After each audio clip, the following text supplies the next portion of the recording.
Welcome to the Orange Hammer Podcast. My name is Corbett Storick. I've been a licensed general contractor for 8+ years, specializing in new construction, renovation, furniture building.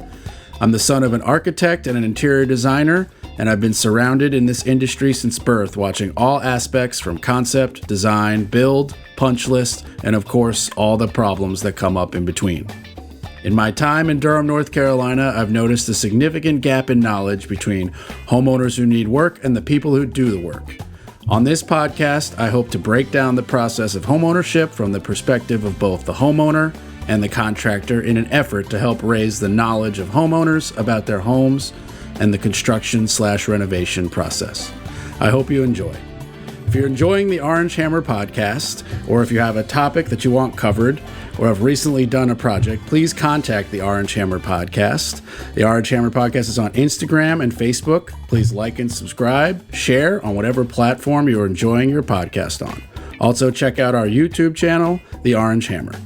The Orange Hammer Podcast is proud to be brought to you by CRS Contracting LLC for all your construction and handyman needs, new buildings to renovations, furniture building, EV charger install, or even a TV mounted. You can call me, Corbett Storick. It'd be my pleasure to help you. You can find me on Instagram at CRS Contracting. WSDG, the Walter Storick Design Group, specialists in architectural and acoustical consulting. Check out WSDG.com. And Taylor Bragg, for all your artistic needs in all mediums. You can find her on Instagram at brag_about_art. That's brag, BRGG, with 2 G's. She's the fantastic artist behind the Orange Hammer logo, and she did my fantastic table painting of my podcasting table.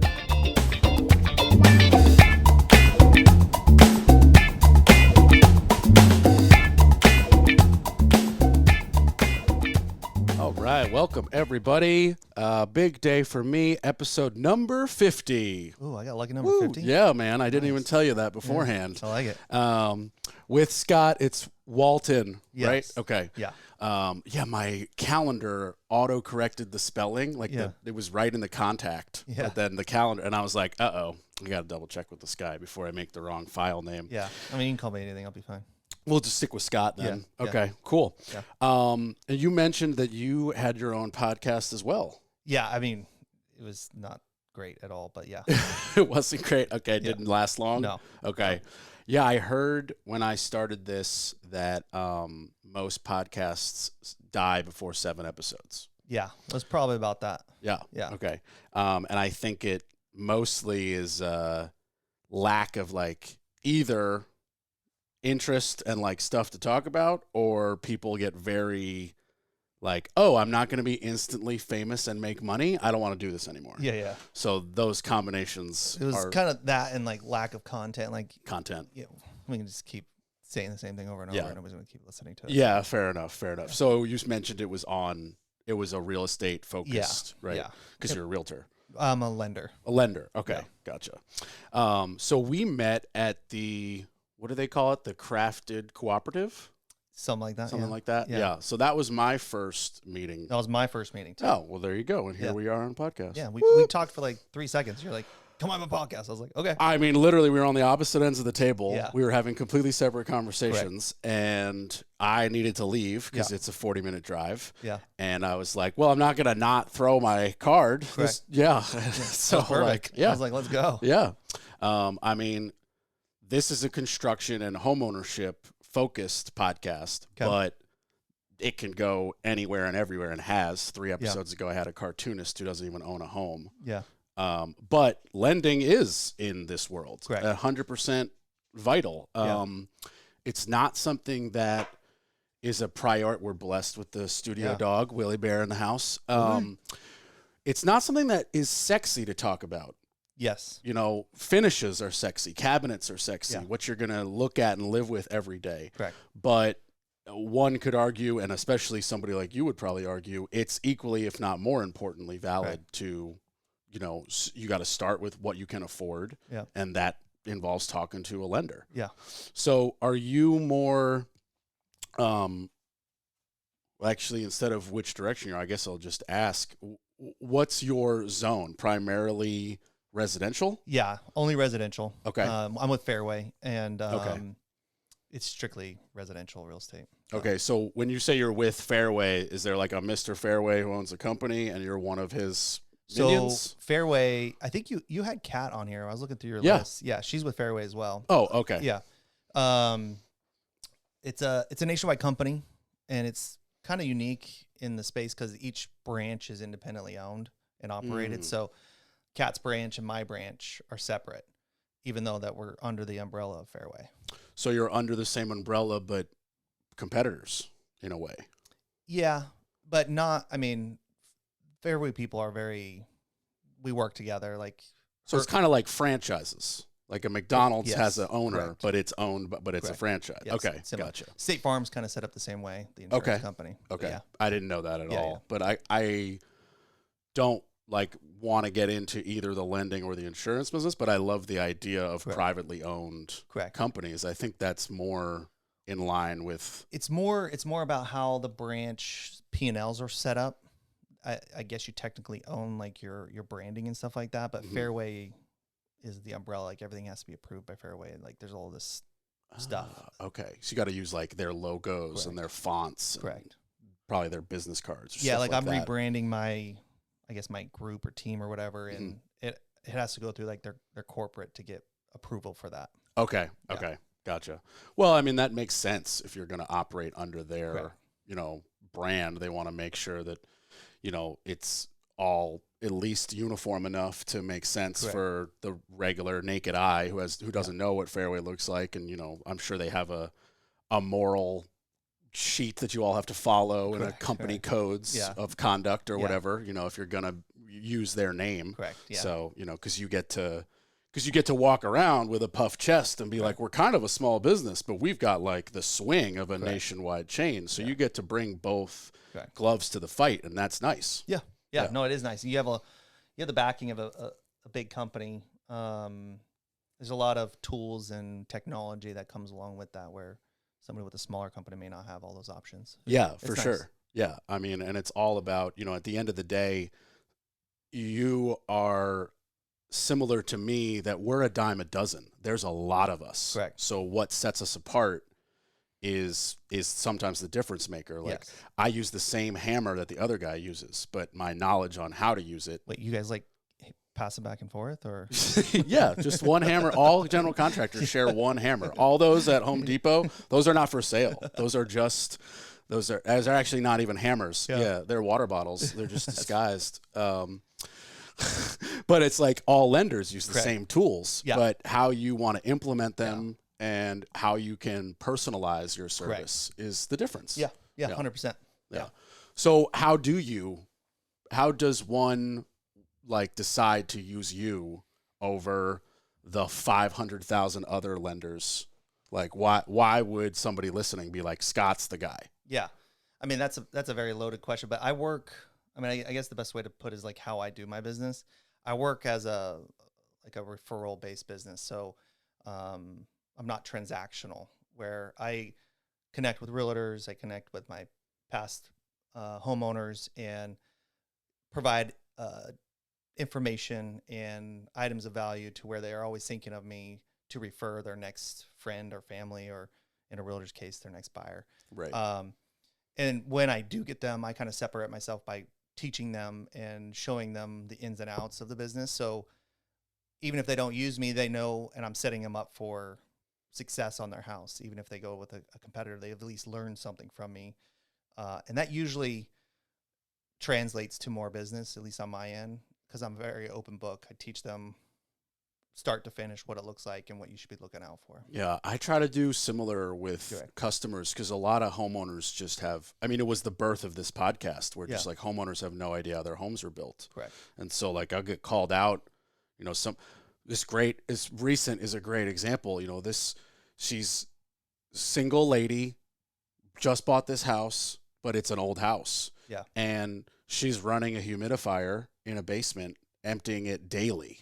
Oh my gosh. Which you should not even need a humidifier in a basement, period. Like it's a Band-Aid. And so she calls me for moisture remediation, her words. Jeez. And I was like, okay, well, what's up?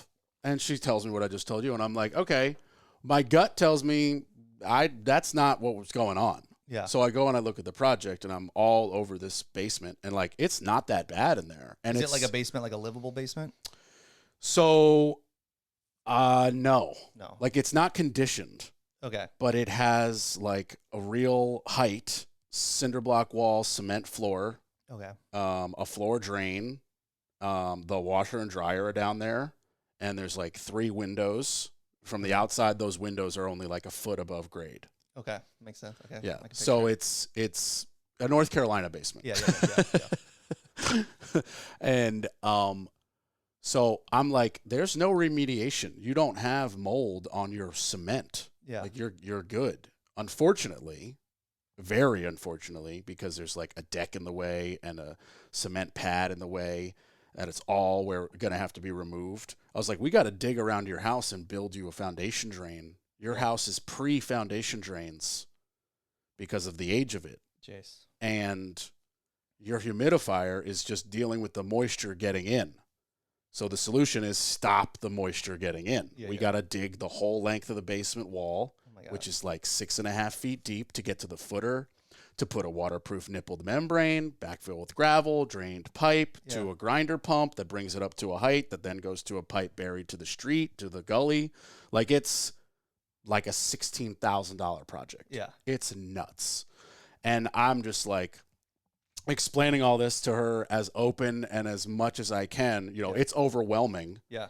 And she's like, I thought this was going to be like, you know, a quick $5,000 thing. And I was like, no, you don't have mold to remediate. Like, luckily you don't. We haven't gotten there. You've been running the humidifier. But that's just, again, moisture's getting in. How do we stop it? Yeah.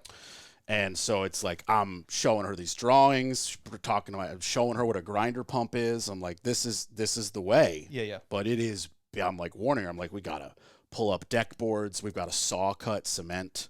Oh my gosh. Chisel that out by hand to then dig by hand between her deck to try to save her deck. Like, it's awful. Yeah.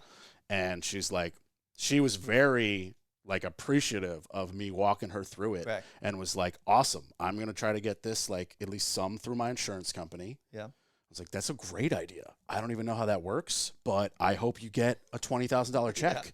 Yeah. And I'll give you any documentation that says it's this much money and we're doing this, and you can show the insurance company. And she's like, would you mind meeting the agent adjuster? I was like, I will meet anybody. Yeah. Who do you need me to meet? Let's do it. Like, trying to both get the job. It'd be a nice job. Right. But also just, you know, trying to really help this lady. Like, you know, it's at the point where you let it go just a little bit further and footings will start to move, and cracks on the corners of windows in the sheetrock will start to show, doors will start to rub on the frames. And like at that point you've got much more serious things to deal with. Water's crazy. I've said it on this podcast a million times. Water's the enemy, and the irony of it being our life source. Correct. And I grew up in Arizona where there's zero water. Right. And there's no moisture in the air. There's nothing. And I move out here and it's like, it's everywhere. And you have to be so prepared. It's crazy. So I'm curious about Arizona. Like, the roof shingle, do people just go blow past the 25-year mark until there's like a once in a million storm that shows that there's leaks in their roof? So most of the roofs out there are the tile, the Spanish tile. The terracotta. Yeah. Okay. So there are older homes that have your traditional shingles. I'm not sure how long the tiles last, but I would think that they would last longer. Yeah, I actually don't know either. I know they're stunning. Yeah, they're great, especially the newer ones that have like cool designs and. Yeah, because they can be molded out of machines now, where originally it was like, you know, they had one shape and you had to chisel them by hand. Yeah, for sure. But yeah, I mean, growing up like with the monsoons that they have there, those shingles would just fly off the house, and we always have to replace them and stuff like that. Yeah, I was curious because something. I was in San Diego visiting my buddy, and he, like, where at in San Diego were you at? Just outside, like 20 minutes. Encinitas. Oh yeah. Yeah. I lived there for 14 years. Oh, that's awesome. 12. That's where we moved. We moved from Phoenix to San Diego, and then San Diego here. Oh, very cool. Yeah, I was up in Carlsbad, which is just. You definitely went from like okay weather to the best weather to not great weather. weather. To weird weather. You have to always check the weather. You got to, and it doesn't matter what it says on the app. Yeah. Yeah. North Carolina weather guys just roll up the thing and go, let's just see what happens. I don't know. Yeah.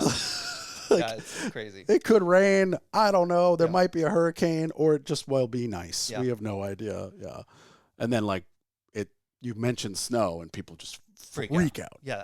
The 2 days after we moved here, it was December of 17, and we had that crazy snowstorm. That was abnormal for here. And we came from San Diego. We had no snow gear. We had no warm gear. And my kids were out in like jeans and non-waterproof stuff, like making snowman. It was a mess. It was an absolute mess. And you're like, okay, we got to Amazon some snow suits. Yeah. And everything was closed. I couldn't get it. I mean, of course. Yeah. I remember like one of the first years I was down here, snow it wasn't even like in the forecast, but it was like that time of year. Yeah. And I was like, you know what? I should probably go buy a snow shovel. Yeah. Like I never thought about it because in New York we have 11 of them. Yeah. Just leaning against the wall, like one by every door and pathway, Correct. And like literally the run on snow shovel, they were gone. Oh yeah. HomeDepot.com sold out like completely. And I was like, is this normal? Because it does snow, just not a lot. And the sleds. People were just like, no, you don't get it. We just let it snow and we don't move till it melts. Correct. And I was like, I don't understand. Yeah. I was like, what do you mean? You just shovel it? They're like, no, we don't do that here. Yeah. I was like, what?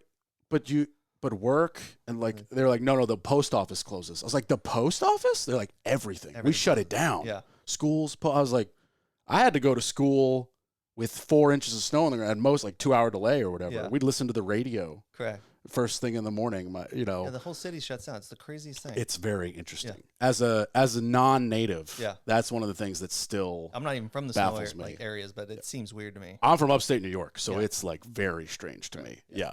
And like even the truck that I bought in North Carolina doesn't have 4-wheel drive. Yeah, like you can't buy that in New York. Yeah. They all have 4-wheel drive. They all come with a set of snow tires. Oh yeah, and chains. Yeah. So like I can't drive my truck in the winter if it's not plowed. Oh yeah. Like the weight of the material is not enough. Correct. I would need bricks. Correct. So it's like, okay, I can't drive because like Granny's going to roll her 80s Cadillac into me with my like aluminum Ford and it's going to explode. Yeah. So, but when full circle, when I went to San Diego to visit him, it was this previous March and it was an abnormal rainy season for them. Yes. And tons of rain. And he was telling me that he even noticed an abnormal amount of like roofing vans. Correct. Because simply like the old adage, if it ain't broke, don't fix it. Right. If there's not a whole lot of rain to show you have a leak, right, you're not going to notice it despite the fact your shingles are way past their day. Right. Yeah. So it took these massive rainstorms for everyone to physically see leaks and be like, oh, snap. Yeah. I hear stories all the time from my friends out there, like weird stuff, like foundation stuff, roof stuff, all kinds of stuff where they don't get the rain out there like we do. And it just showed all the imperfections. And issues with houses out there. And that's shocking to me personally because I've built in California before I moved here. Yeah. I was living in Santa Cruz. Okay.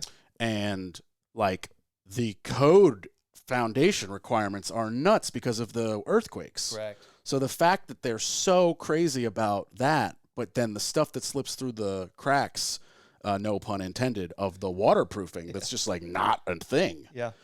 Like I understand climates are climates, but it just doesn't make any sense. 0 sense to me. Well, there's so many old homes out there that have just been dried over the years, and who knows what's happened underneath. Yeah, they don't even have like insulation because they don't have AC or heat.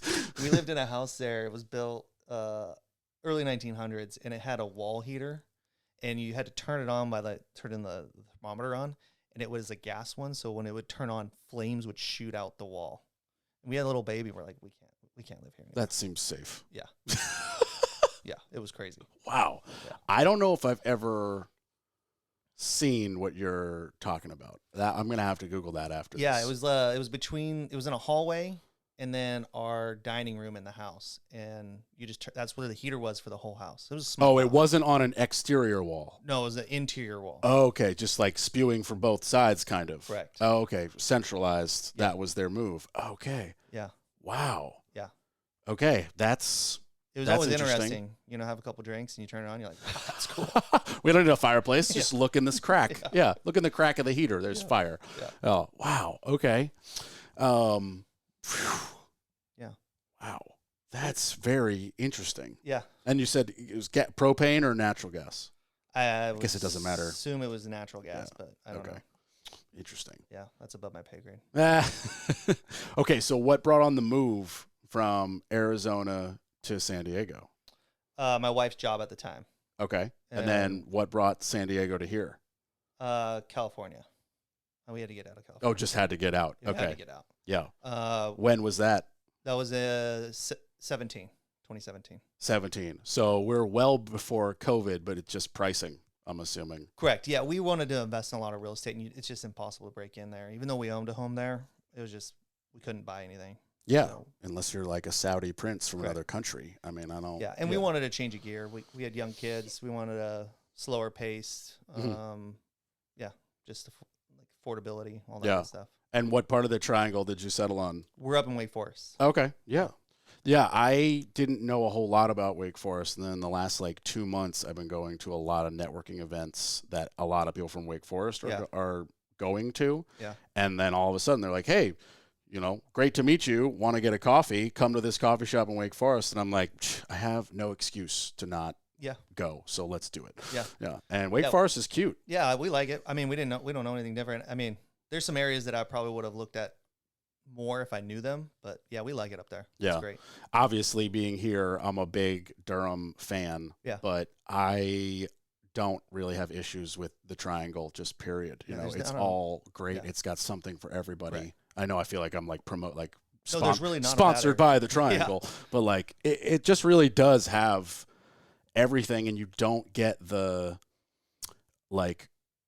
negative in terms of noise and cramping of a city. Correct. But you've got the city stuff. Correct. Like we've got a pro hockey team here. Yeah. Like we're recruiting people from California all the time.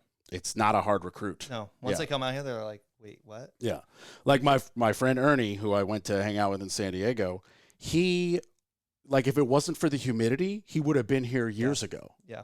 But he just every once in a while he'll send me like a selfie while holding like a weather.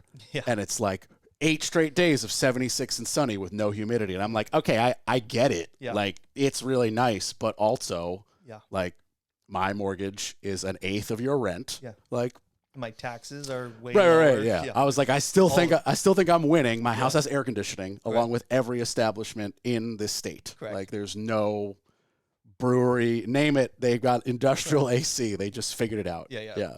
San Diego's beautiful. We miss it. We miss the weather, of course, but the one thing I really miss is the food, Mexican food. Okay. Well, I can help you with that. There's a good spot? There's many good spots. I found one. They're actually from right where I was living there, and it's great. It's just, there's just something off. It just has I don't know if it's the meat or the produce, or it's just a little different. So there is definitely both. And by both, I mean like the produce you wish you didn't want to eat or didn't have to eat, but then the like great farm to table. Yeah. Like there's both. And same with the meat. Yeah. Like, again, they don't sponsor me at all, but like Baldwin Beef, 45 minutes away, just basically in Virginia. Yeah. Right on the board. Like incredible. Organic, grass-fed. They grow it, they butcher it. There's a store on site. Like nice. top shelf. Yeah. But then like, you can go get the crappy stuff from the commercial person, Yeah. But in terms of Mexican food, like there are a couple of like they've been Americanized Mexican spots. Yeah. Like Chubby's Tacos. If you want incredible nachos, that's like an amazing spot. And then it doesn't even sound like they would have Mexican food, but Tobacco Road at the Bulls game. Oh, I've heard about that. Yeah. Their nachos come on like a pizza tray thing. Right. It's so much. Yeah. It's ridiculous. But then like Taqueria Superior, they don't speak English. Amazing tacos. Yeah. Oh, yeah. Like, where's that at?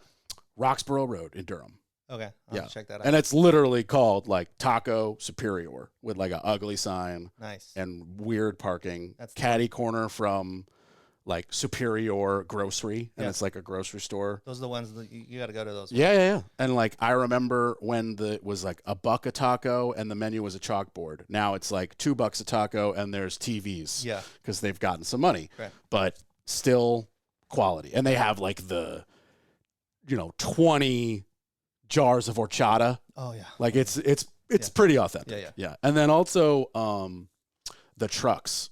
Yes. You got to search for the right ones, and that's trial and error more on your taste buds. Like I could tell you 3 trucks that I love to go to. Yeah, there's one that is up by my house that we frequent quite a bit. Yeah. So you can find it. Yeah. It's not, the every 14 feet in San Diego. Yeah, there's a place that we would hit for breakfast tacos called Juanita's, and there's just not a Juanita's out here. No. And as a New Yorker, there's no delis. Correct. It's very tough for me. That still hurts because I have found like good enough bagels and good enough pizza, but it's like I miss walking in to Anthony's Deli and Anthony behind the counter and being like, yo, what's up, man? Ham and Swiss, rye, mustard. It's the whole experience. And he's like, I lost all my money at the track. And it's a stare. And depending on how well he did at the track, the sandwich would cost more or less. Oh, I bet. There was no receipts. Yeah. It was like very mobster Italian style deli. And like, there just isn't that. You got to go to,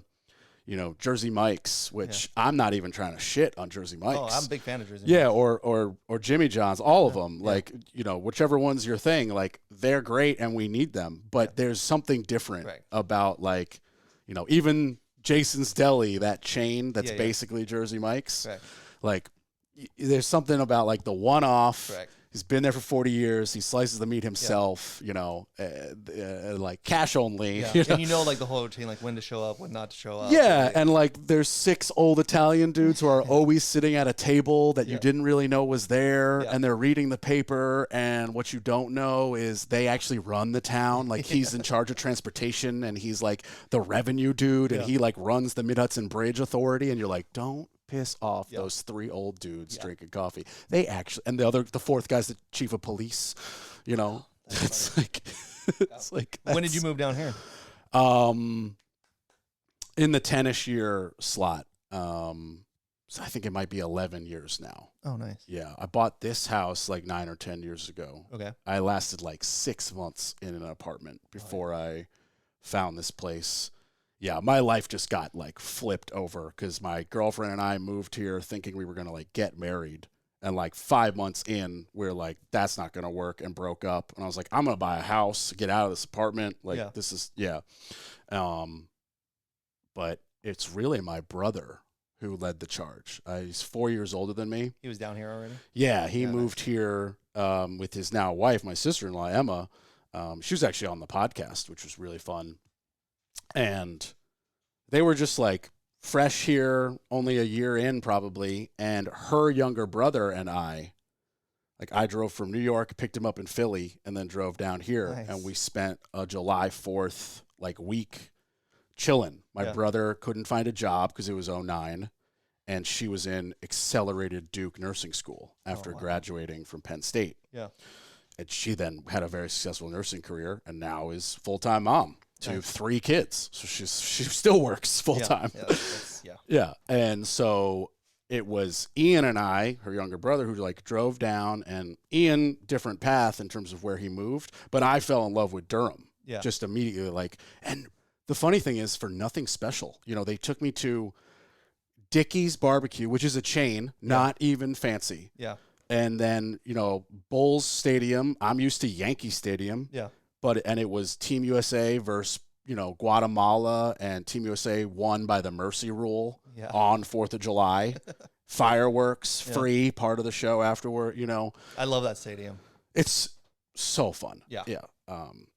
Like I said, big Yankee fan, but above that, big baseball fan. Yeah. And just, if you're a fan of the sport, it's perfect. Yeah. There's 100%. No bad seat. Yeah. Even the food's okay. Yeah. And it's just, who buys a ticket to a baseball game to not be happy at a baseball game? So I take my kids there, and they even sit there and enjoy and talk and watch the game. It's fantastic. By the way, there's like an hour and a half of entertainment when you break up all the between inning games. Yeah. You know, so for the kids, like they don't have to sit through a boring baseball game because there's like, oh, now there's a race, and then Wooly Bull has a go-kart, and then they put these blow-up things and run into each other, and it's great.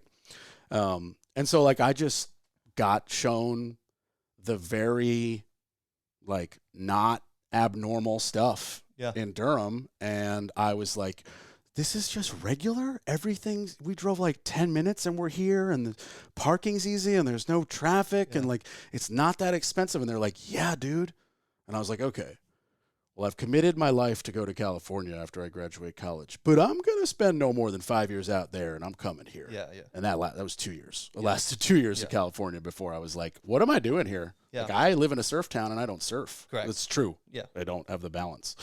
I tried it. I'm the same way. I just can't do it. I got foot problems, so I didn't even try it. I was like, this is not for me. I honestly don't like the beach. I like to scuba dive. I want to be under the water, not up top. So I don't want to be in the ocean at all. Oh, you're just not an ocean guy. Okay. If I can't see my feet, I'm out. Okay. Well, swimming pool. Yeah.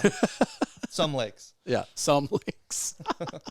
So, like, will you swim in Falls Lake where you can't see the bottom? Yeah. That's fine. Okay. I just don't like sharks. And sharks are friendly. Come on. There's been, like, we used to go down to, we were in Arizona, Rocky Point, which is in the Gulf of Mexico. Okay. And stingrays are there all the time, and I got sliced up by one. When I No was shit. younger. And just ever since then, I'm like, I'm not going to do Well, that. that would be traumatic. Yeah. Stingrays are poisonous. Yeah. They killed Steve. Yeah. Steve Irwin, right? Yeah. The crocodile that was dude. through the heart or something like that. Yeah. Yeah. Dude, we miss that guy. I miss that guy. Do you remember when His son's doing a pretty good job filling in for him. He's I love that kid. adorable. I saw him on like Conan or whatever Yeah. with Kevin Hart, and I was like, this is so heartwarming. Yeah. My kids watch him on YouTube a lot. Awesome. I always walk by, I'm like, oh, dude, that's so cool. Like, you watched his dad, now they're watching him. Yeah. Like, it's the full. That is surreal. What do you think about that? It's like, do you remember when he was like already passed away, and PETA like went after him one day, something, and literally the internet just clapped back at PETA and was like, no. Steve's national treasure for all national, He's like treasure. world treasure. Yeah. Like, shut up, PETA. You're the wrong guy. Yeah. Wrong guy. Go after a coat maker. That's not good for the internet. Everybody was just like, no, PETA, wrong move. Yeah, Andy's dead. Like, there's no way. Yeah. So you're a baseball fan. Let's talk about that. Huge baseball fan. Huge baseball fan. So you grow up Arizona Cardinals? Sorry. That's football. That's football. D-backs. So I was going to bring that up. That's the only reason why you said Yankees. D-backs. I was there Game 7, 2001, when D-backs beat your beloved Yankees. Yeah, I was watching that on TV with my dad, and we were not very happy. That was one of my greatest days of my life. Then we acquired Randy Johnson thinking he could do it for us, and he could not. No. He's not a New Yorker. No. And he was too old. Yeah. Yeah. I mean, we pretty much bought that championship. I'm not gonna. Well, you have to buy championships in all sports. Yeah. They don't just come. The movies aren't real. No. You got to pay for them. We paid everything for that one. Yeah. There's no like coaching rah-rah speech like in that Miracle movie with Kurt Russell. That doesn't happen. Have you seen that? It was because it was 9/11 right before that when they were in Yankee Stadium and Bush was in there getting ready to throw the first pitch, and Derek Jeter was in there, and Derek Jeter's like, make sure you don't bounce it from the rubber or whatever. Yeah. So he went out on the rubber, threw a strike. It was this cool scene. Dude. And he's what people don't know is he's wearing like 40 pounds of Kevlar under his Yankee jacket. Yeah. That's like, I'm not even a fan of W, but like that's a cool moment. Correct. Yeah, for sure. I wasn't, in 01, I was too young, but in 09, I was at Game 6 where we won against Philadelphia. That was a big one. And you can see me Nice. 4 rows behind home, there's a giant holding up a jersey that says 42 as Mariano Rivera jogs in, and it's me holding up my jersey in front of my face. So you can't see me, but you can see my hands and the jersey that I took off my back and like held up. That's cool. And for a flash, you see it, and it's like I was on TV. Yeah, but you can't see my face. Big 42 fan. I love that guy. He's a man. Yeah, I mean, you don't even have to be a Yankee fan to appreciate. It's like David Ortiz for the Red Sox. Yeah. Like I despise that dude when he was a player against my team, but like now that he's retired, nothing but love. He's incredible. Yeah. Like those numbers. I mean, he solo brought back the DH position. 100%. And now it's gone, but like he kept that alive by proving that he was worth serious money without fielding. So clutch. Yeah. So clutch. The clutch hits. Yeah. His average is impressive, but if it wasn't, it wouldn't matter because of the clutch hits. It's like Jeter hits. Yeah. Unbelievable. Yeah. That I loved did you see when Poppy gave Jeter the Jeter Red Sox jersey when they were announcing together on Fox? I didn't see that. He throws it. No way. Yeah. That's Big awesome. Poppy's like, I got you a gift. It's like this beautiful blue box. He opens it. There's like, wrapping and stuff. He opens it. And first thing you can see from the camera is it says Jeter. Yeah. First you can see Jeter's seeing it. It says it's the front. It says Red Sox. Right. And then you flip it over and he sees it's his name. And he just literally the box and all just throws it off the desk. That's and awesome. He jokingly is like, well, this is my last day on Fox. It's been a good 24 hours, and we'll see you guys later. That's awesome. It's so great. Yeah. I never got into football. I'm surprised I actually even remembered the Arizona Cardinals they're team so bad. name. Yeah. I just never got into it. I want to. Yeah. As like an American male, I feel like it would have been easier to make some friends in college. Try to do some fantasy. Fantasy will bring you into it. Fantasy football? Yeah.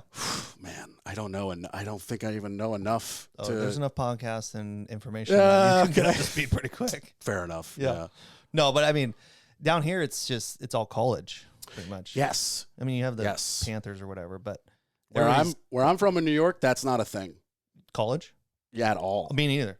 Like that was an adjustment for me moving here actually, because almost immediately upon, for the record, meeting very nice people. Yeah. They'd be like, "Oh, where are you from? Blah blah. Oh, you've been here 6 months. Oh, Duke or UNC? Yeah, exactly. Who are you for?" And I'm like, my sister works at Duke, so I guess. But I will not pick a side. Like, I don't care. Yeah. Is really the answer. Yeah. And I have like friends who are like really upset. On that. Yeah. And I'm like, and then you sprinkle in the NC State people, right? A lot of friends that are NC State, but it's just like it's such a weird triangular thing that's here. It's very fun. strange. I like to sit on the outside and watch it, but yeah, it's interesting. I sometimes I like to sit on the outside, and then sometimes I'm like I have the same pity of like people who used to on my old kickball team who used to get like really mad at the ref. Yeah, like dude, it's kickball. He's getting $14 an hour. Yeah. To ref a kickball game. Yeah. That we brought beer to. Yeah, he's just trying to pay his phone bill. Like let's put this in perspective. Yeah. Like he was looking the other way. It's not like he got bribed. Yeah. Like it's kickball. So I feel that same pity on those people who like really lose their hat at a kickball game.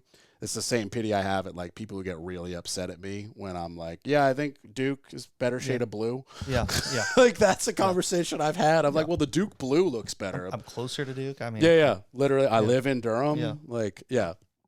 But then it's also cool because like my like born and raised Durhamite friend Marcus will be like, yo, you want to watch the Duke game? I'm like, hell yeah, throw it on the 65 inch. Let's do it. I got subwoofers. Yeah. Like, let's make it happen. Yeah. Yeah.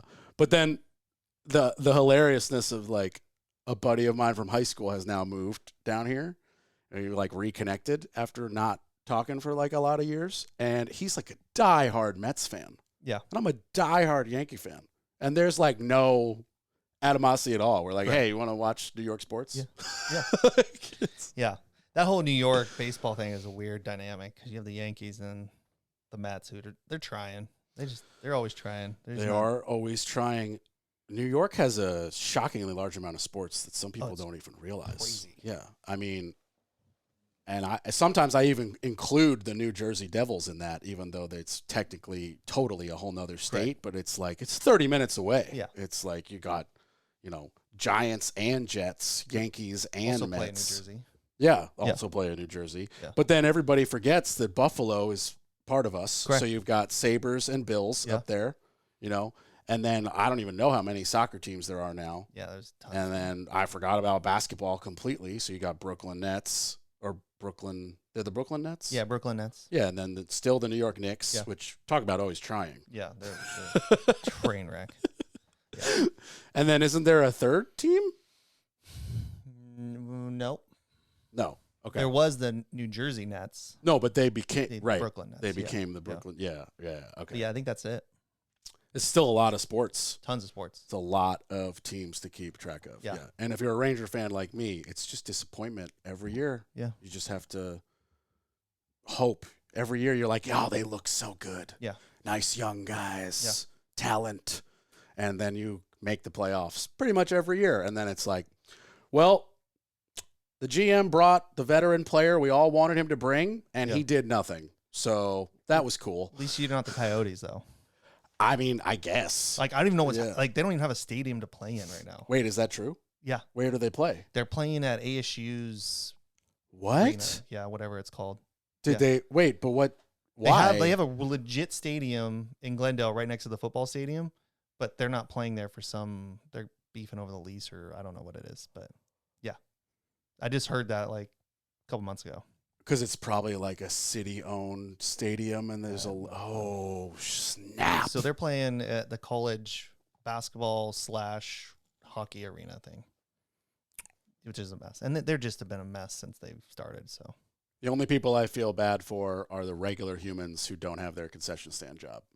Yes. Other than that, I hope the city caves immediately because that's absurd. It's absurd. Yeah, that's nuts. Yeah, because that popcorn guy is a regular dude who needs that job, right. And it's only 41 games a year, so it's a part-time job that he's relying on because there's 82 games, so half of them are home. Right. Yeah, that sucks a little bit. Yeah, that parking attendant does not enjoy. I mean, they're so non-existent that I don't even know what to say about them.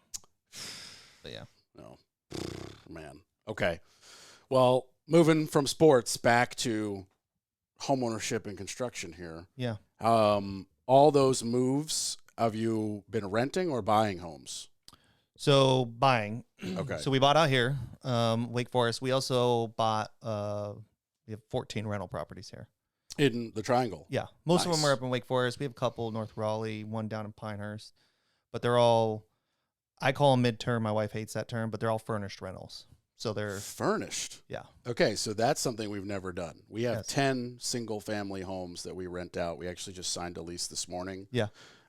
Which takes our last house off the market, which is cool. So they're all rented, which is a good thing to say. Yeah, they're all long-term, like year plus. Year. We have a few 2-year, but they're going to be ending in a couple of months, and we'll see what they want to do. Yeah, we do year minimum. Yeah. But we've never done anything furnished. Yeah. And that's interesting because a lot of people come with their furniture. Correct. So you close off a certain section. There's a gap in real estate that there's always somebody that needs like a 2 to 4 month place to live. Whether so they're you have moving, high turnover, but just by the nature of the beast. Correct. We could charge more because it's furnished. It comes with all the utilities. Everything's all set up, so it's just plug and play. We've had a lot of like traveling nurses or people that have had fires or floods, people that their houses aren't completed or they're moving down here and they just want to check out the area, whatever. So depending on the HOA that we're in, we sign the lease based off of what the HOA says. So some of them are minimum of 3 months, some are 6 months. And that's a stipulation purely by the HOA. Yeah. Interesting. Okay. Yeah. We don't have any HOAs for our rentals as well. We despise them. Yeah. I mean, our kind of model that we go for is new construction townhouses, just easy maintenance, pushes out the maintenance stuff that, we'd have to do. Okay. So you're buying a new construction townhouse and then just immediately you get to have some fun furnishing it. That's kind of fun. I don't do any of that, but yeah, my wife. You don't do okay. Yeah. Okay. I carry the stuff, but I don't go shopping. Okay. Put together the still furniture. a team effort. Yeah. Does your wife have I say regular, but that's not the right word, another job, or is this like y'all's full-time thing? That's her. Well, she's still she has ownership in a company in San Diego still, but she doesn't do any work for them anymore. Okay, so hands off there. Yeah. But yeah, this is her what she does on a daily basis. Okay. She has 2 part-time ladies that help her, and obviously a handful of cleaning people. Right. So if I'm going to assume, but please correct me, that when you're doing this kind of like short-term thing with a much higher rent, especially for a traveling nurse, you probably don't have much to do other than clean it when they're leaving. Correct. Not a lot of damage. No. Yeah. No. We've had a couple people that have kind of left it unpleasant, but nothing like Elaborate. Like they spilt some stuff on the coffee on the wall and just didn't clean it up. It got on the carpet. Little things like that where they don't change the air filters and regulate. Little things like that a normal, I guess, person would clean up or change or do whatever. But we've you hear those horror stories of Airbnb and VRBO stuff where holes and things are broken. Yeah. We don't get any of that stuff. Yeah. We have been so lucky, I knock on wood every time, with the exception of one time where this lady moved out and she was just, taking abnormally long, abnormally hot showers. And we had to gut the sheetrock off of the bathroom because of like the mold. Oh, wow. That had just like built up. Yeah. At least 20% of the blame, though, has to be put on the HVAC people I no longer use who vented the bath fan into the attic instead of out of the house. Oh, my God. So that all that moisture just trickled right back down. Yeah. So part of that is them. But Right. like by her own admission, she was taking like really long, really hot shower. And I was like, okay, this kind of sucks a little bit. Yeah. But other than that, nothing other than like this flooring is just too worn so we got to replace it and like some paint. Yeah. So we've been pretty lucky, and I think it's 100% due to the fact that like when you look at our properties, they don't look like rentals. Yeah. They look like houses that should be sold. Yeah, that's ours. They have nice custom glass in the master shower and nice quartz countertops and new, really nice backsplashes and like matching stainless and new appliances. Yeah. And that we firmly believe, and we're just judging by our own anecdotal track record, we believe that just brings in a better like tenant that just looks at it and goes, maybe this is just nicer than I thought I was going to get, and I'm going to take a little bit better care of it. I'm just going to keep it a little cleaner, and I also are in a good situation where like all my tenants know like my cell phone. They don't have to wait for it to become a big problem. They text me when it's a little problem. I'm there the next day. Let's just get it handled. It goes back to the original thing is like if you open up to people and you are true and you're normal and you're nice, people are not mean. They treat you with respect as long as you're treating them with respect. So it's kind of the same thing with us. Yeah. Like everybody has my number. If there's anything issues, like we're over there instantly helping them out, that type of stuff. So we do, one thing I like to do to avoid the damage is I'll mount TVs for free when someone moves in. 100%. Buy your TV, buy your mount, I'll just throw it on the wall. Yep. I can do it in 5 minutes. Correct. Like the tools are in the truck in one bag. Like this takes, it's one thing that I'm like, don't even try. Yeah. Just, you're going to make holes. Yeah. Just stop it. It's going to fall off and cause a whole bunch of issues. Yeah. Just, I'll warranty it. I do this for a living. Yeah. And we put recessed, because we're buying houses and gutting them. Okay. Like completely. So you're gutted. setting them up to fit what your guys need. Yeah. Well, we find, we have stopped recently because we've been doing it like steady for 10 years and we have 10 houses. Yeah.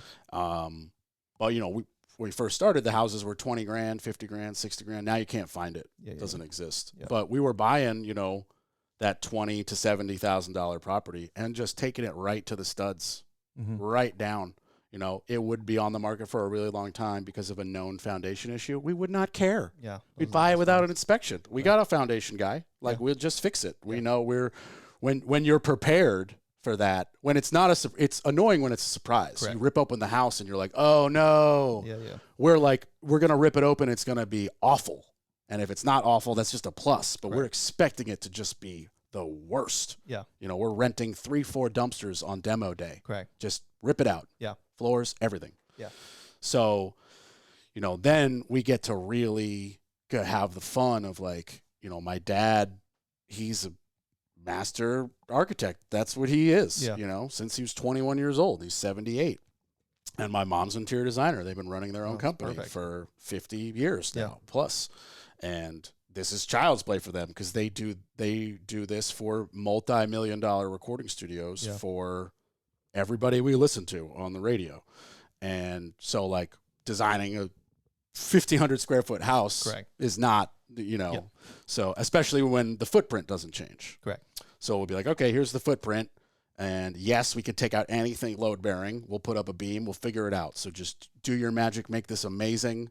You know, we buy all these houses. They always seem to be 3-bed, 1-bath. And we never understand that. It's so weird. So we either go 2-2 or we go 2-2, and if we can squeeze it in an office. Yeah. But you can never do 3-2. You're out of square footage. Yeah. So that, especially with the, like, work from home world that has evolved, that office turns out to be more valuable than we even thought. The last house we did, it has its own entrance. Nice. So if you want to be like a hairstylist or a shrink or something like that, you could legally work from home because it has its own entrance by fire code. Nice. But, like, we're also thinking, like, okay, it's a rental. Yeah. So, like, who's mostly gonna be renting? Like, not a lot of families are gonna be renting. It's gonna be, you know, relatively younger people. You know, when they want to have a family, they're probably gonna buy a house. So, you know, we're doing weird things that just make life for a renter easier, like putting an internet shelf in the middle of the house with its own outlet. Yeah. Like a high one, so that, because that's the world now. Correct. Or, like, every one of the bath hooks, I put blocking in the wall behind the sheetrock so that I can screw it in with 3-inch deck screws. Yeah. So it's never coming out. Yeah. Putting in recessed high power outlets where TVs would go. Yeah. So they can mount a flush TV if they have a cheap flush mount and still plug it in. Yeah. Little things like that. Yeah. That just, like, it just makes, if you're a renter, like, oh, duh. Yeah. And then also, like, I never have to worry about somebody, like, drilling holes in the wall to run an Ethernet cable, you know, because the last person had, like, one outlet in the corner of it, and it's like, we don't have to worry about that. We put it centralized for a reason. Like, how are you guys acquiring all those, like, financially? You guys paying cash? You getting financing? Yeah, we're just paying cash. Yeah. Mostly the company, the LLC, has just been buying them. Yeah. Which is just, we're keeping it as a family endeavor. Okay. And are they all in Durham, or? Yeah, they're all in Durham. They're all 15 minutes or less from right here. Nice. Which has made, like, my life of working on them pretty easy. Yep. The furthest one, ironically, we did the least amount of work. We bought a house over on University by the Q Shack, and it was not our standard style of thing that we were looking to buy. Yeah. But my parents were like, you know what? We're going to buy this. We're going to rent it out, not gut it, acknowledge that we might take a price hit for its square footage, but it's actually bringing in the most rent because it's bigger. Correct. But they were like, and then a year we'll kick them out and gut it and make it our house. As in my parents. Yeah. In that year, they then bought a different house to do exactly that. Yeah. So we've just it's just remained a rental. Yeah. But so they're, like, down here now? Were they up in New York? Part-time. Okay. Yeah. They still have the New York house. Yep. But with my brother being real close and the 3 kids all under 6. Yeah. Yeah. 6 and 2 twin girls. Yeah. They're like, we want to be closer to grandparent or we want to be grandparents. And, like, you know, it was just, you know, with 2 out of 4 kids, 25 minutes apart, it just made sense. Yeah. They were doing a lot of visits here and basically, like, alternating, like, we'll stay with Keaton, then we'll stay with you, then we'll stay with Keaton, then we'll stay with you. And then then it became one of those things where like, hey, do you mind if I leave like some shoes in your closet? And I'd be like, yeah, that's fine. But then like one pair became three, became like a whole drawer in the dresser, became like, and then the same at my brother's house. And then my mom would still arrive with a suitcase. And we were like, what's happening? Yeah. Like you got 3 pairs of shoes. You're here for 2 nights. Why do you have a suitcase with more shoes? Yeah. And then, that's funny. Yeah. And then one day my brother was like, so you can't stay here anymore. And my mom was like, do you mind? And I was like, I mean, I don't mind, but if we're being honest, I would prefer if you didn't stay here either. Let's get your own house. Let's, you could, and they were like, well, we could get hotel rooms or let's just buy this house. Yeah. And then like they bought a little, 1,000 square foot, perfect for them because it's not their full time, 14-minute walk from the Bulls stadium. Nice.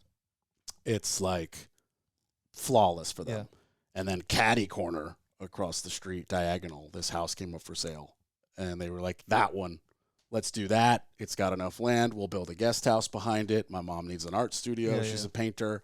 And they're building it right now. Nice. Foundation got done last week. That's awesome. Yeah. It's crazy. Yeah. Like, do they do the same stuff up in New York or just down here, the investment up in the properties? So, no, we don't invest in New York.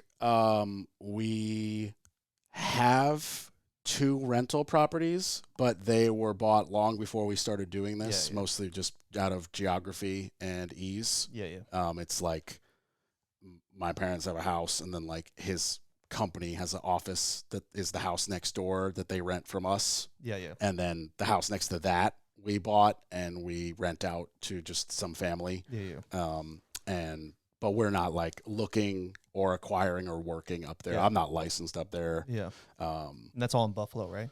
No, it's in the Hudson Valley. It's called Highland, New York. It's near like Poughkeepsie. Okay. So much closer down south. It's like 90 miles out of the city. Okay. So, and in fact, Poughkeepsie is the last stop on the Metro North train. Oh, nice. So you could like go into the city, have a real late night, catch the 1 a.m. train and fall asleep. And you'll get woken up by the conductor at 2:30 in the morning. Like, last stop, get off. And then we could drive home for 10 minutes. So before we wrap up, what's the easiest way if you're like thinking about buying a home and you want a lender? How do people find you? Usually referral from a realtor or. Okay, so you're primarily working with realtors who are shooting people to you. Correct. Okay, so it's less. Okay. I'm starting a whole social media branding campaign, but I basically just work off a referral. Okay. But okay. You can find me at WaltonHomeLoans.com or whatever it is. Say that again. WaltonHomeLoans.com. Okay. Okay. Well, then in that case, what would be some of the realtors that we could shout out that would be, people listening could use them who would use you as a lender? Yeah, I don't know if I should do that or not. Oh, if okay. I forget somebody, that's fine. Everybody be mad. That's okay. Yeah. We don't have to shout them out at all. No, you could throw my info up on like the contact or whatever, the notes of the podcast. Oh, sure. Yeah. I could do that. Absolutely. Yeah. I'll throw it in the Instagram post when I promote the podcast the day before it comes out. Well, I was going to ask you that. How are you doing the airings of your podcast? So you're such a true fan, I can tell. Yeah, no. I've listened to like 5 minutes of one. That's cool. Hey, the honesty is preferred. So I do Friday releases. Okay. So I don't know, there's like maybe 2 or 3 in front of this one. So it'll be like 3 or 4 Fridays from now. Okay. That it gets released. I chose that at random. Yeah. I figured they go up Thursday at midnight. Yeah. So if you're taking Friday off and road tripping somewhere, you've got your podcast. Or if you need it for your Friday commute to work, you've got your podcast. Or if you like your podcast over the weekend, or it's right there Monday if you're like whatever. Yeah, that makes sense. I just picked that at random. I don't even know if that's like the best day. Yeah. But somebody did tell me like try to keep it consistent. So they go Thursday at midnight for Friday release, like without fail. Yeah. Yeah. Because I can upload them weeks in advance and click the date. Correct. Yeah. And be like this one this day, this one this day. Yeah. And it's a matter of, just the little promo. Like I'll take a picture of you when we're done in the chair. Yeah. The chair. Okay. I don't know how much I gave you today. I don't know, like information wise, but yeah, that's okay. It was good talks. I enjoyed it. We covered baseball, some food. Baseball and food is important. Durham, yeah. Lake Forest. Okay. Yeah. Well, we kind of touched it all. Give me some quick tips for first time home buyers. I'm sure you've got them. Well, we can nerd out on like where rates are going if you want to do that. Where are rates going? That's a hot topic because right now. I don't have a lot of knowledge on that. We could just talk about it. I know they're high. They're very high. Well, they're not high compared to history. Well, okay. They're high compared to 2 years ago. Yeah, which we'll never see those again, I don't think. No? Not for a long time. Just because I think we had those rates because of the government doing quantitative easing, buying mortgage-backed securities. I think rates will start trickling down this year. What's an average rate right now? I haven't looked. They're right around 7, depending on how many points you're paying and stuff like that. God, that hurts to even hear. Yeah. I thought my rate was high when I got it. Do you want to disclose your rate? 3.5. Yeah. And now I'm like, okay, cool. Yeah. We're great. You're great. Because my buddy can't even buy a house because of the rate. Correct. Like I had 2 friends actually who are just like it could be done, but I would just be uncomfortably strapped and tapped out. And I'm like, then don't do it. Like if it's uncomfortable before you even do it, it's not going to get more comfortable. No, it's not. Like if you refinance a week later, the rates are not going to change that much. You gotta wait for them to change. I mean, we could see everybody, the talking heads or whatever you want to say, are saying they'll probably bottom out at like 4.5, maybe 5, somewhere right around there. But I think that's kind of where the happy medium will be going forward. Like good rates will be in that area. So what tells you that? Where inflation's going, and throughout history, rates have followed the 10-year Treasury about 1.5 to 2 points above where the 10-year Treasury is. Okay. See, I don't even know that. Yeah. But you should. Yeah, I kind of have to. I hear it all the time. If you want to talk deck specs, I got that memorized. Like span tables, let's go. But yeah, I just think the market's going to get weird again because supply and demand, but rates will be coming down, but then property values are going to be going up. So it's going to be I had a realtor on yesterday who was talking about how there's just simply too many people looking for a home and there's not enough homes. Yeah. Yeah, there's Is that a direct effect of the high interest rate? No, there's a direct effect of birth rate. Okay. Now we're getting bigger. Yeah. Okay. So first-time home buyers are usually 26 through 32. Okay. That makes sense. Cohorts each year are the largest we've had in history. So, and we have been not building enough homes since basically the early 2000s, since the crash, to keep up with those birth rate years. So we're short. Your computer, no, it's good. Okay. Yeah. We've been short. That's just a screensaver. Homes coming into the market. So that's why we've had supply demand issues, and we're going to continue to see that for a while. Yeah, because until my generation is the older generation who has had less kids, because there's a lot of, and that's going to be years and years. Yeah, it's a lot. Even those cohorts behind those are larger than we've seen in the past. Oh, okay. So it's going to get worse, is what you're saying, before it gets better. Correct. Okay. Wow. Okay. I don't know the years, but it could be 7, it could be 20. I don't know. That's until they start building more homes. Right. Yeah. Which is a lot easier said than done. Well, there's so much regulation on that, and land and cost and workers. There's so many different variables of. Yeah. And it's going to be next year and 2025 are going to be interesting. And what your entire full circle that you just talked to, the direct effect of that on new homes being built is they're garbage. Yes. Like, unfortunately, and I'm not going to call out any builder and try to shit on you. This is an across the board thing. Correct. People are moving too fast. They're cutting too many corners. Correct. And stuff, maybe organically and not maliciously, but stuff is being forgotten. 100%. And it's like some things that I see, ironically, I follow an inspector in Arizona. Yeah. On Instagram or whatever. Hey. the stuff that he shows me on the video, and I'm just like, what? You're there now seeing this? Yes. Like, how did that pass any of the 4 inspections beforehand? Like, what? Yeah. This is a dude who has 8 house contracts? Yeah. That's like, I'll be scared. Like, that's going to fall over. Correct. Like, where's the bracing or whatever? Fill in the blank. Yeah. But it's like, some of the stuff is scary. Correct. And that's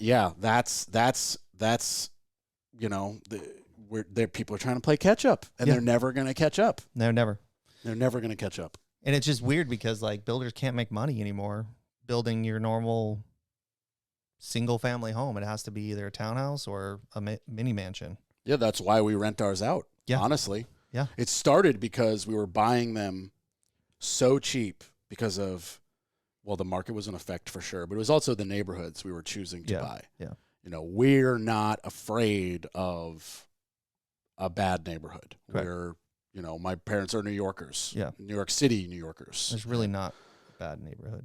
There are. No, that's not true. But not like crazy bad. Like, I'm going to tell you right now, the first house we bought, the hood fought back. Oh. Well, a lot. Wow. Yeah, a lot of break-ins, a lot of stolen stuff, I had to go through lots of gloves I had to pick up, you know, used prophylactics and Dutch guts after I built the back deck and then throw those gloves away. Yeah. Yeah, no, that house was tough. Yeah. Interesting. Yeah. It was here in Durham? Yeah. Wow. Right now it's like the area has changed. You know, we bought a house that was next to a abandoned corner gas station. Yeah.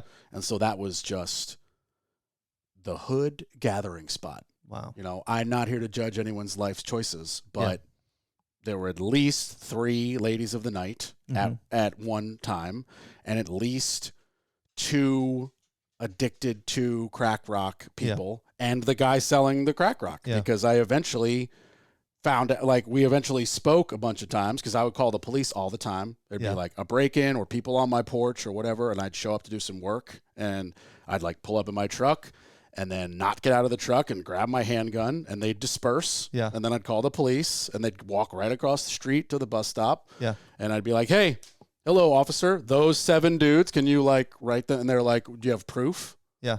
I'm like, yeah, I just saw them. And they're like, do you have a picture? I'm like, no. Like, we can't do anything. Oh, jeez. I'm like, so, and they're like, we get it, but we can't do anything. Yeah. And so that happened 20, 30 times till the crack dealer, Big C, was like, hey, man, what do I have to do to get you to stop calling the cops? Because you're disturbing my business. Yeah. And I was like, tell everybody to stop littering on this property. Tell the 5 to 7 people to stop hanging out on my front porch. It's not their porch. Yeah. Like, if you left my thing alone, I would have no problem. And, like, from that day on, he kept it clean. Yeah. He kept the people off. It was like all I had to do was make a deal with the dealer. Yeah. And be like, you keep it clean, I'll stop calling the police. I don't care that you sell crack. I don't want any. But, like, you know, I'm not a fan of this activity, but, like, I can't judge that dude. Right. Yeah. Trying to make a living. That's a good story, though. I mean, it's true. Yeah. They broke into the crawl space. They cut wires. They broke into the back door. I had to replace the whole thing, the frame. They stole a work light. Jeez. I found, I mean, if you add up all the people over all the days, at least 200 people, you know, in groups of 5, various days, just not even damaging, just chilling under on the porch because it was like covered porch. Yeah. So they just sit there on a milk crate. Yeah. Use the outdoor charger to charge their phone. Yeah. Like it was crazy. Yeah, it was crazy. Yeah. But that was the worst. That was the worst one that we had. Yeah. But what happened was my parents and my brother and I, we would try to design things budget friendly. Yeah, yeah. And then what would happen is we would all just look at each other and be like, none of us are okay with a Formica countertop. Correct. All of us are not okay with this. Yeah, yeah. We need stone. This is not okay. This is not us. Yeah. And what happened is by building the minimum of us in quotations, we made it too expensive to sell. Yeah, yeah. So it just simply was like, well, we're going to lose $50K. No, let's rent it. Yeah. So then That one rented in seconds because it was a really nice house in a shitty neighborhood. Correct. So then we bought a house 3 blocks away.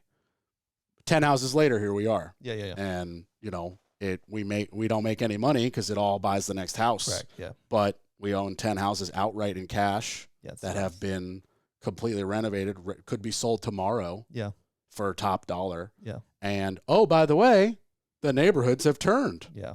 So we got in like just at the moment where the neighborhoods went from like not okay to really turning around, and the crappy house next door got renovated, and the crappy house across the street got demoed and a new one built. And it's like all of a sudden, whoa. No. Values just went way up. Values really changed it up. So it was a mistake and then a move of necessity that turned into why we're renting instead of just trying to flip them. Yeah. But it's the same thing that you mentioned. And we're like, if you're trying to even just build a new construction home, you got to use the crappiest builder grade everything, and your margins are zero. They're non-existent. Yeah. No, it's tough. Yeah, it's tough, and it's weird for the market too, because home prices have just gone crazy, and they're going to continue to go crazy. Yeah, which it doesn't really, like, you get this false sense of happy where you're like, oh, my house is worth so much more. Yeah. It's like, cool, sell it. Now what? Now what? You want to live in a trailer? Correct. You got to buy a house that, oh, by the way, is worth so much more. So it's just like, it's a weird time right now. It all goes up and nobody wins. Yeah. It's also a good time. I mean, it's always negative, but it is a good time to be in real estate. I mean, it's the next couple of years are going to be really good for real estate on all fronts. Yeah.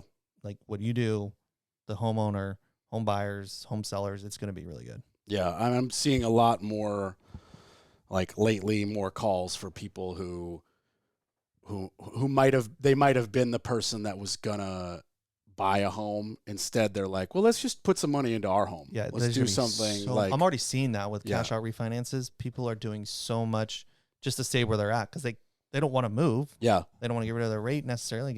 But they hate their kitchen. Yeah, they need that extra whatever it is. Yeah, addition or something. Yeah. Well, I mean, it also makes sense. It can save so much money, and then when they are ready to sell, that value added is just like it's top shelf. Yeah. So. Well, we're not going to call out any realtors so that you don't forget any. You gave your website. I'll put all your info in the post as well. Yep. Appreciate you having me. Absolutely. Thanks for coming. As always, the Orange Hammer Podcast is on YouTube, Facebook, Instagram. You could email me, corb@wsdg.com, if you need work or want to come on the podcast or want me to talk about something specific. Call my cell, 845-489-6057, or hit me up on any of the social medias. And thanks again for coming, man. I really appreciate it. Yeah, thanks. All right, bye, everybody.